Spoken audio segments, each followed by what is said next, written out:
pressure cooker bomb from a suitcase in downtown New York. And police in North Carolina say Keith Lamont Scott, the man killed by an officer, had a gun on him. Hello, everyone. I'm Melissa Francis. This is as the first debate at Hofstra University in New York is only 5 days away. And the election itself, November 8, is a mere 48 days away. We are awaiting dueling rallies right now from Donald Trump and Hillary Clinton. Trump is in Toledo, Ohio, Clinton in Orlando, Florida. We are going to bring you both of those live as they happen.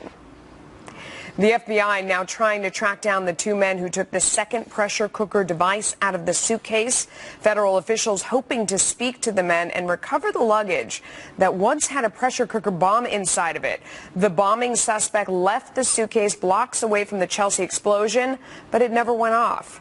The announcement comes as Ahmaud Rahami faces terrorism charges. Rick Leventhal is in Newark, New Jersey with more. Rick, what more do we know about these two men that the police are looking for right now?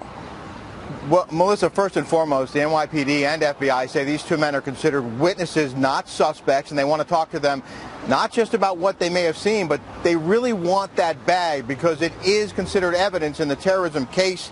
They want to know what was inside that bag, whether there were any documents, that sort of thing, and they really need to see these guys. Authorities say they have lots of surveillance footage of Ahmaud Rahami and Chelsea, the suspect. We obtained video from a business on 23rd Street that appears to show Rahami carrying a backpack and pulling that rolling bag, brightly colored with a retractable handle, about an hour before that first explosion. Both bags believed to contain pressure cooker bombs, the one that detonated on 23rd Street and injured more than 29 people, and the one that didn't detonate on 27th when those guys took it out of the duffel and took off with the bag. You know, it was a very shock-sensitive device that we were very concerned. Obviously, we handled it a certain way out in the street, and we handled it a certain way up at Rodman's Neck in the bomb squad. So it would be speculative, but they're very, very lucky. And again, authorities consider him a witness, not a suspect, Melissa. Yeah, they're very lucky. My goodness. And new charges have now been filed against Rahami as well, right? Tell me about those. Well, he is still recovering from his gunshot wounds here at University Hospital in Newark, but when he is medically cleared to leave, he will face numerous jail cells and numerous courtrooms for all the charges he now faces, in addition to the 5 counts of attempted murder on law enforcement officers and weapons charges after a shootout with police in Linden, New Jersey when he was caught Monday morning. He now faces 10 federal counts in New York and New Jersey, including the use of weapons of mass destruction, bombing a place of public use, and destruction of property with explosives.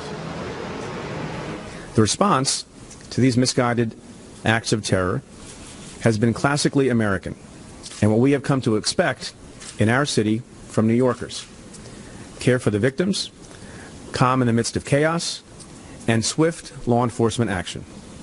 Now, thanks to that response, Rahami will face federal terrorism charges in a court of law. And those charges each carry penalties of up to 10 years or up to life, and authorities are still investigating whether Rahami may have had any help along the way. Melissa? That story is far from over. Thank you so much for that report. Another Fox News alert: police in Charlotte, North Carolina asking for calm in the wake of violent protests overnight after officers shot and killed a man they say was armed and posed a threat. Police had to use tear gas to break up crowds of protesters blocking highways, burning cars, and throwing rocks and bottles, injuring 16 officers. Look at that. Today, the chief of police saying it is time to get the story straight. I can tell you from the facts that the story is a little bit different as to how it's been portrayed so far. Talk to. Break it down for us. Exactly. Well, friends of Keith Lamont Scott, the man who was shot by officers, say that he was unarmed at the time that he was shot, and he was simply waiting around for his son to come home from school. Some say that he was reading a book at the time, but police insist he was carrying a handgun and that officers had good reason to feel threatened. Listen. Mr. Scott, as I said, exited his vehicle armed with a handgun as the officers continued to yell at him to drop it. He stepped out, posing a threat to the officers, and Officer Brentley Vinson subsequently fired his weapon striking the subject. We're watching our black men this week being gunned down, and there's no redress for our grievances of black people being killed. With our brother Scott, they said he had a gun. Somebody said he had a book. Police investigators say they did find a gun at the scene after the shooting, but they did not find a book. Melissa? And what are police expecting is going to happen tonight? Well, protest organizers have already announced they're planning a demonstration this evening here in Marshall Park. This park is near the Charlotte-Mecklenburg government building, as well as police headquarters, which obviously is at the center of all of this controversy. But both city officials and protest organizers are calling on everyone to remain calm and try to discuss matters rather than resorting to the violence that we saw here in Charlotte last night. Melissa? All right, thank you for that report. Police shootings, terror bombings, two big stories that we are following as we await Donald Trump to take the stage in Toledo, Ohio, and Hillary Clinton in Orlando, Florida. How will they handle these two topics? Joining me now is Chris Wallace. Who would know better? Anchor of Fox News Sunday. He will also moderate the third and final presidential debate next month. Sir, thank you for joining us. Let's start with the cases in New York and New Jersey, these terror bombings. I mean, this is prime fodder, it seems, for Donald Trump. You think he'll make comments today? Well, the answer is I don't know whether he will. He certainly has been talking about it ever since the explosion over the weekend. And you're right, Melissa, because this speaks to his ideas about getting tougher in the fight on terror, getting tougher in terms of vetting who's allowed into this country. Not quite sure how that would apply to Rahami, given the fact that he arrived in the country when he was 7 years old back in the 90s. So, you can't go back in time to that, and he was a naturalized U.S. citizen, but it certainly does speak to the issue of who we let into the country. Clinton has taken a different position on this, talking more about working with the Muslim community, more relationship between law enforcement and Muslims, and trying to get, in effect, an early warning system in these communities if there's somebody who shows some kind of change in behavior or becoming much more of an extremist, much more of a radical. So they have different approaches, and whether they discuss it today or not, that's certainly something that's going to come out over the coming weeks, and especially in the first debate. Now, in terms of the police shootings, I saw Hillary Clinton tweet pretty quickly and talk about, wow, we have a lot of work to do, especially in the case of Keith Lamont Scott, and she's talking about these different things. How does she play this one, Chris? Well, this one's tougher. The one in Tulsa, the fellow Terrence Crutcher, who had his arms up, and a much more questionable shooting of him, although the police say they were worried that he was reaching into a car. That one, she's already reached out and said this is another example of what she believes is improper police shooting, and in her effort to reach out to the African American community and get them mobilized, she's obviously, I suspect, going to be talking about that. She said she's going to talk about both cases today at a rally in Florida.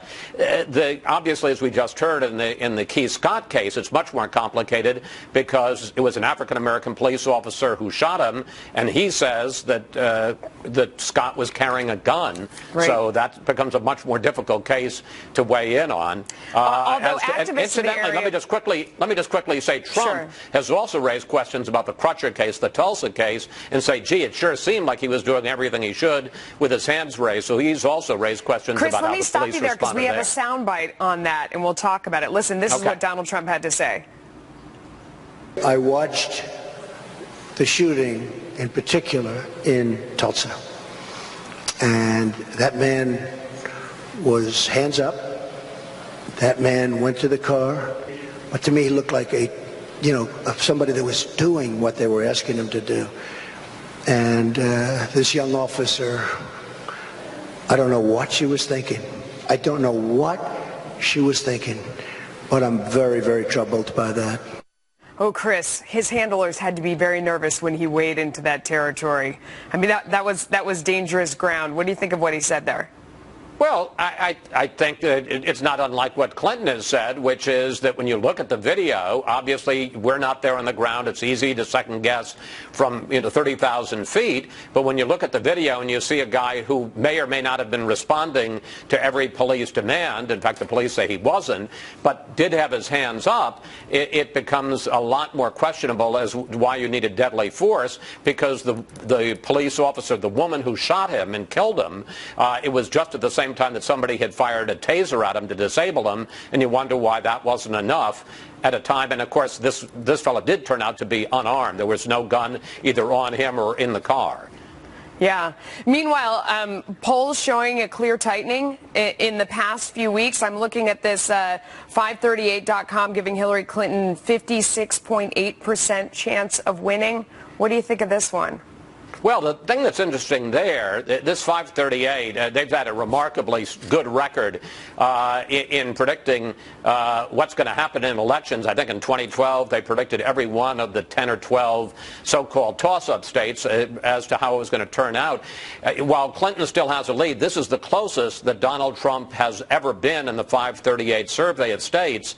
I think they have Clinton at 277, which is 7 over what she needs, right, and Trump at around 250-something. She still has an easier path because he'd have to win all of the toss-up states and flip one state that they now say is leaning Clinton, and she has a lot of variety. If she could lose one of the states that's leaning her way and pick up one of the other toss-up states and still say over 270. But as we head into this first debate, this is really getting to be quite a close race. A lot of the key toss-up states like Ohio and Florida and North Carolina well within the margin of error. So depending on what happens in the debate, the complexion of this race could be changed dramatically, either closer or one candidate sprinting out to more of a lead. And it's so interesting when you watch all the comments around those reports and around those tweets, people who don't believe it's as close as it looks right there, still saying there's no way she's going to run away with it. It's fascinating to watch the conversation. In the meantime, Chris, what do you have coming up on Fox News Sunday? Well, Sunday, of course, will be just 24 hours before the first debate. We'll be all about that. We know that one of the guests from the Trump campaign will be Donald Trump's running mate, Governor Mike Pence of Indiana. He will be our guest on Sunday, and we're still talking to the Clinton camp about who they're going to put out to talk. And we did find out today, Jen Palmieri, who's a communications chief, says that somebody is playing Donald Trump in the mock debates, but we still don't know who it is. And boy, this is like Deep Throat and Woodward and Bernstein, because we still haven't found out who it is that's playing Donald Trump. And I think one of the reasons they're keeping it so secret, Melissa, is because if we knew who it is, then we'd have a sense what they think is going to be the kind of personality that Donald Trump will bring to this debate. I mean, I guess for a while they were saying it was Mark Cuban, but maybe that's gone away and he's denied it, or whoever. I mean, I don't know. Maybe it's me and I'm just not telling you. No, of course not. Chris Voss, thank you so much. We look forward to that show. Dueling campaign events this hour. Hillary Clinton and Donald Trump visiting key swing states as the first presidential debate just days away. We're going to look at how they're both preparing for the big day. Plus, the FBI wants your help tracking down these two men who may know something about the suspect arrested for the New York and New Jersey bombings. Meanwhile, family friends say Ahmaud Rahami was a bad seed. From the first marriage, that's the kid who did the mistake from his country. Now he has a second wife here who has 3 kids with him, and he owns the restaurant. They're all great. Fox News alert, the FBI asking for your help in finding 2 people seen on camera with the explosive device in New York City that failed to detonate. Look at these 2 individuals. They can be seen removing the pressure cooker device from a piece of luggage and then leaving with the bag. The new details that we are learning from the charges: Rahami was spotted on video with the duffel bag near the site of the New York City bombing. That explosion was so powerful it moved a 100-pound dumpster 120 feet. Investigators say Rahami had a journal that has mentions of terrorists and jihad. They also have cell phone video showing Rahami igniting explosives and then laughing near his home in Elizabeth, New Jersey. Ryan Morrow is a security analyst with the Clarion Project. Let's start with those 2 men that police are looking for right now. Took the pressure cooker out. They took the bag with them. What do you think of that? You think they were involved? You think they were lucky and they got away without the thing exploding and hurting them? I mean, based on previous terror cases, you would look at that and assume that they knew what was inside and they wanted to leave it there. Could there be some weird circumstance where they're not involved and there's something that I can't think of that explains that?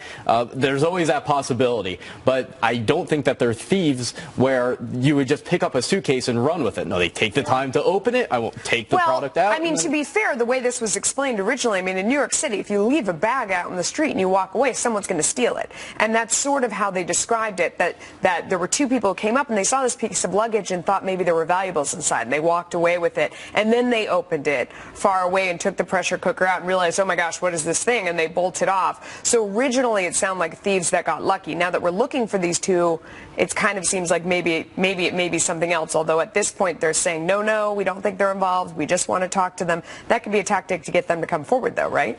Well, it could be, but also when they took the suitcase and they're walking with it, you would assume if you're a thief, you would want to open up and look at the contents away from anywhere where there's cameras. You want to go to a hotel room or go to an apartment. So it's all very suspicious, but there are, I assume there are scenarios where they aren't actually suspects and aren't involved. Yeah. We also want to ask you about the Muslim Community Center of New Jersey, this mosque that he went to. There's a religious affairs leader there who's an official with the ICNA, which has a 300-page teaching guide that espouses a lot of things that make Americans very nervous. There are quotes about jihad, defeating the West, the caliphate system, Sharia law. What do we know about this? Because this would be the connection between the mosque that Rahami went to and terror. Right. Well, in order to become an Islamist terrorist, you have to first become an Islamist, someone that believes that your religion is not just a religion, but a form of a political governance. And so there are these Islamist groups like ICNA, the Islamic Circle of North America in the United States. And we know that the bomber, going back to high school, according to a girl he dated, had this type of pro-Sharia law, anti-American view back then. So the question is, where did this come from so long ago? Did it come from the family or the mosque he attended? And so I looked at the mosque that he reportedly attended, and the imam is a teacher with a group called the Islamic Circle of North America, one of these Islamist groups. They oppose ISIS, though. I mean, they will condemn Al-Qaeda and condemn ISIS, but if you're teaching in your teaching guides things like use deception to operate in the United States and manipulate the system, wage jihad, fight for a caliphate, that's the construct of the worldview of a group like ISIS. If you tell people that the Islamic State is a good thing, you cannot be surprised when they join a group that says, we've got an Islamic State. Yeah. Once again, there were some signs here that maybe people should have seen. Ryan, thank you for your insight today. We appreciate it. The head of a pharmaceutical company on the hot seat on Capitol Hill, the CEO of the maker of the EpiPen, defending her company amid outrage over huge price hikes for that life-saving drug.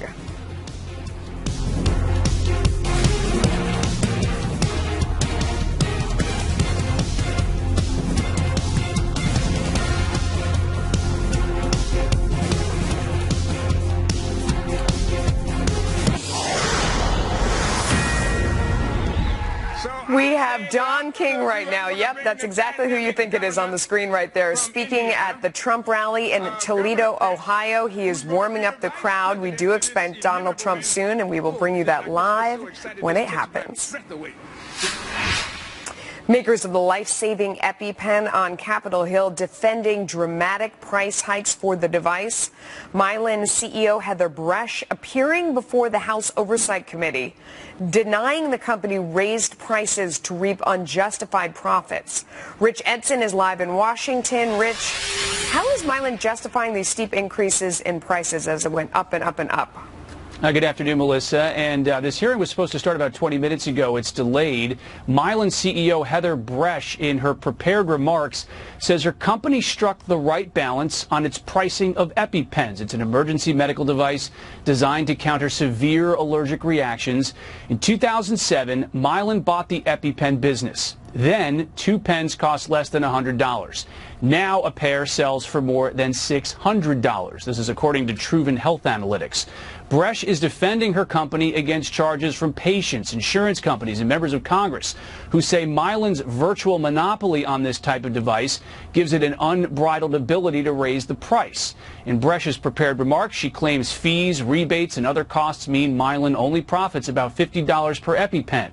In response to the anger over these price increases, Bresch says her company will offer a cheaper generic version, and it will expand rebates, benefits, and a program that gives patients free EpiPens based on income, Melissa. And she also profited, the company profited, I should say, off family connections, not just Bresch's father, but also her mother. So Gail Manchin assumed the leadership of the National Association of State Boards of Education in 2012 and then pushed an effort to require schools to buy devices that combat severe allergic reactions, devices like EpiPens. Manchin's daughter, Mylan CEO Heather Bresch. This is according to an extensive report in USA Today. The paper reports Manchin's association helped Mylan's EpiPens develop a near monopoly in school nurses' offices. The company denied to USA Today that anyone advocated inappropriately for schools to carry these devices. And as you mentioned, Bresch is also the daughter of Senator Joe Manchin of West Virginia, Melissa. Wow, a lot of details there. Rich Edson, thank you for that report. Dueling campaign events this hour. Hillary Clinton and Donald Trump visiting key swing states as the first presidential debate is just days away. We're going to look at how they're both preparing for the big day. And federal investigators looking into New York bomb suspect's background, his alleged motivation, and who may have influenced him.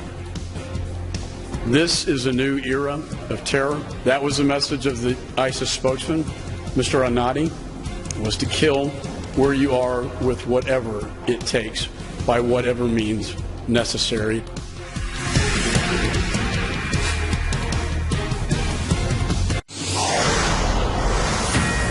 Fox News alert for you now. Federal officials want to speak to 2 men who took a pressure cooker bomb out of a suitcase in New York City. The FBI says the men were seen Saturday night removing the bomb, which failed to detonate, then taking the luggage. Chief Intelligence Correspondent Catherine Herridge is live in Washington with more. Catherine, what do federal prosecutors say about the suspect's alleged motivation, first of all?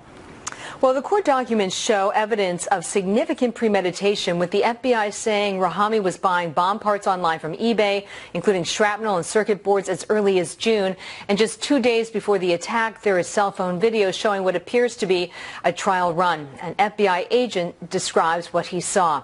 It reads in part, quote, "A fuse is lit and the object ignites. The video depicts the lighting of the fuse, a loud noise and flames followed by billowing smoke and laughter."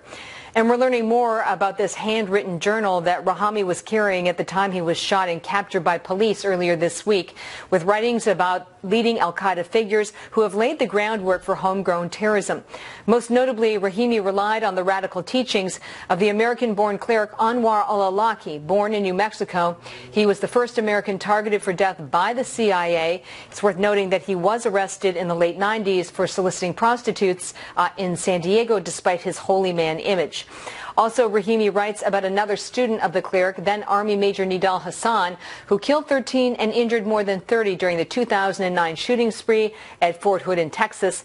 The chairman of the House Homeland Security Committee today pressed the New York office on whether they dropped the ball.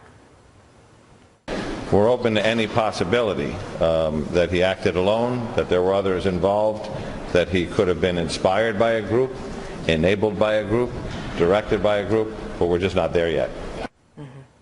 And based on the number of radical thinkers that are in this handwritten journal, it really does suggest that he was really sort of amped up on the whole jihadist ideology, not only from al-Qaeda, but also from ISIS, Melissa. Catherine Herridge, thank you. A lot of good details there. Let's look at more of this list of items that Rahami bought online. Catherine just mentioned this. A 5-pound pack of citric acid, described as great for bath bombs. 10 PCB printed circuit boards, 200 hardened lead milling balls, 100 E-match electric igniters, and 25 lead ball bearings. Joining me now, Jonas Bilbora, former prosecutor and defense attorney. Joe DeGeneva, a former attorney and former federal prosecutor. Thanks to both of you for joining us. Jana, when I look at that list, I have a hard time buying over-the-counter allergy medicine. Yes. You know, at CVS, without an ID, they'll give you one. Exactly. But you go on eBay, you can buy all of these things, and no one said, what is this guy doing? No, because apparently it is legal not only to buy bomb-making material, but people put manifestos on how to create the bombs online, and we do nothing about it. And I felt the same way, Melissa. I can't go to any website and then not get followed by that website everywhere else I go. Right. So we have the technology to know what everybody is doing every second online. And when it comes to terrorism, why are we not cracking down? Yeah, Joe, what about this? I mean, it's one of those things where at first they say, oh, no one knew. And then all of a sudden all these clues turn up and you say, this man was doing many, many things that would have led people to believe there was something coming up. This is one of a series of cases in which the FBI had information, was asked to interview people and do things, and didn't do it. Why didn't they do it? Because the guidelines that the FBI has do not allow them to go beyond a certain point without a certain modicum of evidence. Now, the question is, why has the FBI director not asked that those guidelines be changed? It is his responsibility to give his agents the tools to do this. I don't blame the agents who initially got the information from the father for not going further. They were prohibited from doing so by the FBI's own guidelines. My question, why hasn't James Comey changed the guidelines or forced them to be changed by the Department of Justice? Jana, this is the argument that we hear. On one hand, there was all this evidence. Why didn't somebody do something? On the other hand, you always hear the response. It is very difficult.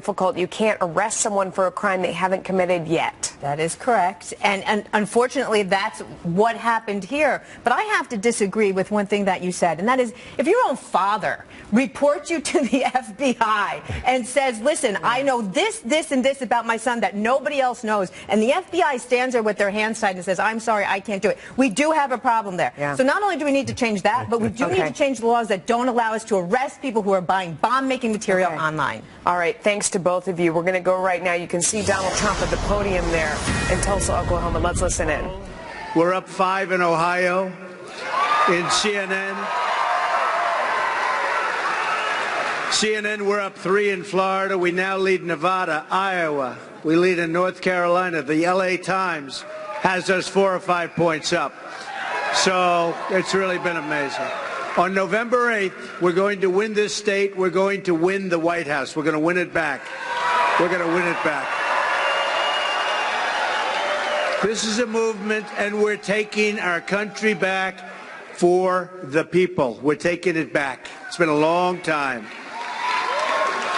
As I travel the country, the crowds get bigger and the enthusiasm grows. Thousands of people outside, they just left because they figure we can't get in unless somebody wants. Would anybody like to give up their seat?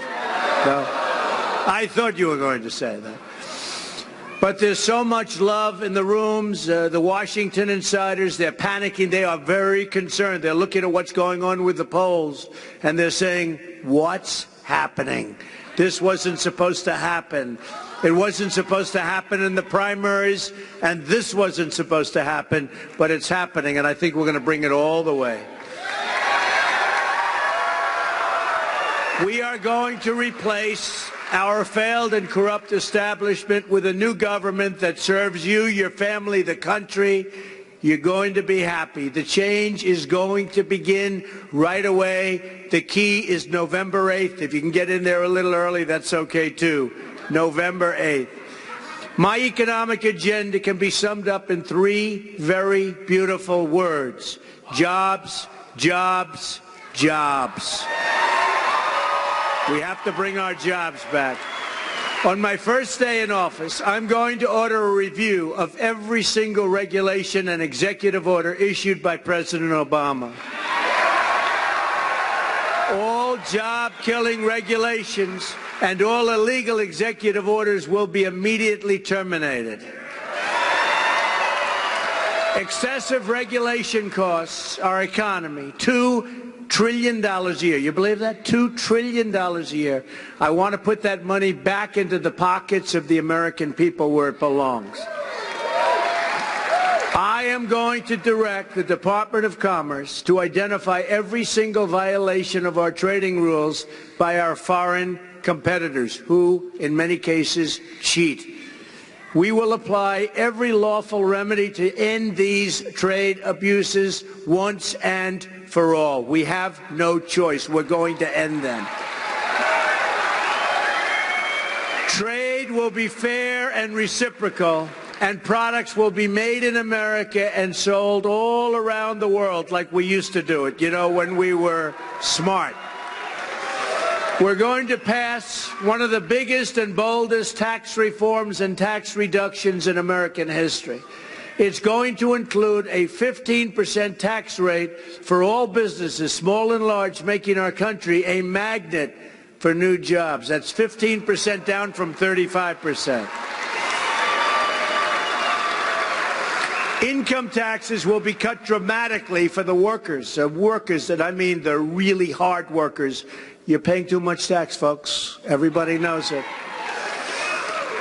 So for the workers, the middle class, families, everybody, we're having a major tax reductions. And I will tell you, Ivanka Trump wants child care taken care of, and we're going to do that, okay?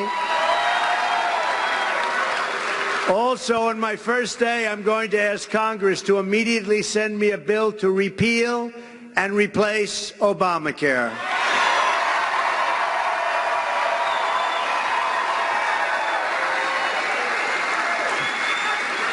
Premiums in Ohio have increased more than 80% since Obamacare was passed. 80%.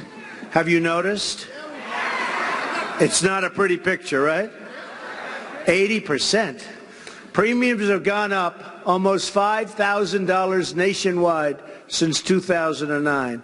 More than two-thirds of our nation's counties, and think of this, have lost insurers. Every day I'm reading another one left. All the big ones are all leaving.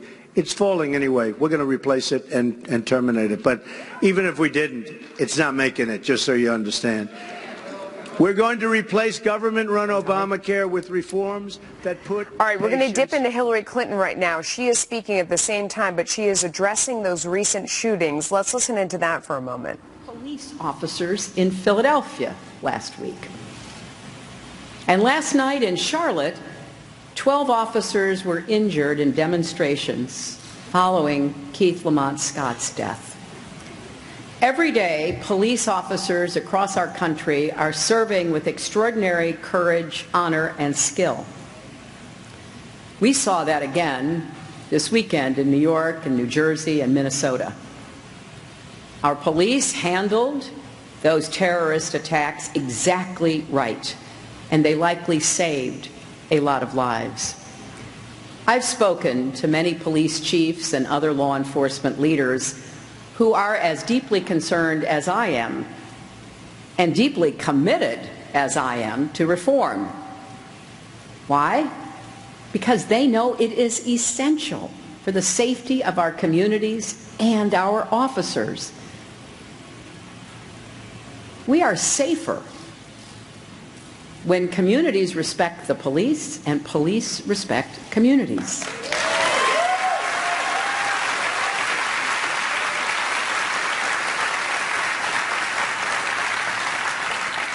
I've also been privileged to spend a lot of time with mothers who've lost children and young people who feel that as far as their country's concerned, their lives seem disposable. We've got to do better. And I know we can. And if I'm elected president, we will. And we will do it exactly together, which is the only way it can be done. Look, I know I don't have all the answers. I don't know anyone who does. But this is certain. Too many people have lost their lives who shouldn't have. Sabrina Fulton has become a friend of mine. Her son, Trayvon Martin. Okay, we are listening to Hillary Clinton and Donald Trump back to back there. So we want to bring in our political panel for some quick reaction to what we heard so far. AJ Delgado is a senior advisor to the Trump campaign. Leslie Marshall is a syndicated radio talk show host. She is a Fox News contributor. Thanks to both of you for joining us. Leslie, let me start with you. So you heard Hillary Clinton there. Pretty clever, because she's putting together the good police work that we saw in New York and New Jersey over the weekend, and at the same time putting it side by side with the other things that we've seen going on with these shootings more recently in the past day or so. Is it good to put those two things together to kind of show that she recognizes both the good and the questionable and the maybe bad?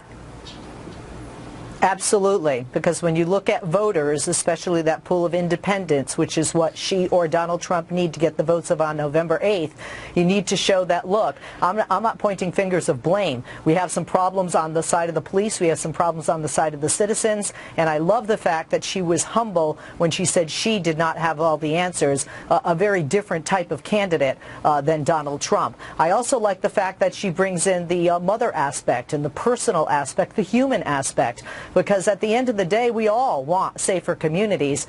So I liked what she had to say. Yeah.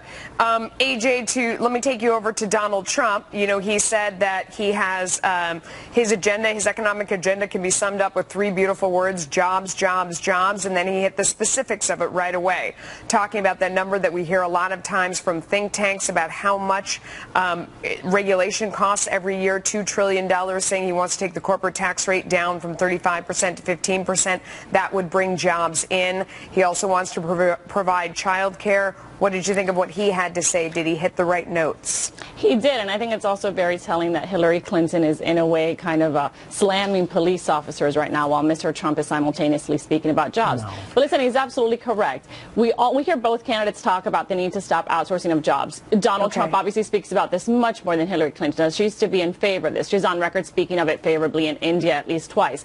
But how do we do that? And it's only Mr. Trump's plan that can provide us a way to do that. He's talking about regulation and how much that stifles companies' ability to produce, to manufacture here. And the tax rate, the corporate tax rate has to be lower, which Mr. Trump's plan will reduce to 10%. And he was very specific about that. I'm going to ask you both to stand by for a second. We're going to listen back into Donald Trump. He's talking about immigration now. Let's listen. Terrorism-related activities, bad ones. The State Department administers the refugee program. Hillary had the chance to put the needed protections in place, and she didn't do it. And now she's running. She's going to be so tough. She's going to be so tough. Not going to be tough. Not going to be tough. Hillary Clinton won't even say the words radical Islamic terrorism. She won't say the words. Hillary Clinton, she talks tough about my supporters. That's what she does. But she doesn't want to talk about Islamic terrorists. She calls the patriotic Americans who support our campaign, many of them cops and soldiers, deplorable and irredeemable. She won't use the same words to describe Islamic extremists who believe in the oppression of women, gays, and people of different faiths. But our people, you, I guess me, probably me more than anybody, according to her. But our people, she has no problem with. Hillary Clinton thinks hardworking, patriotic Americans like you are the problem. She doesn't get it, and she doesn't understand how democracy works, believe me.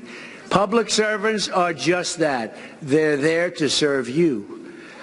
But the only people Clinton has ever served are the special interests and her donors. And I don't know if you saw her campaign, 50-1 in advertising, 50-1, and I think we're actually winning. I actually think we're winning. 50-1.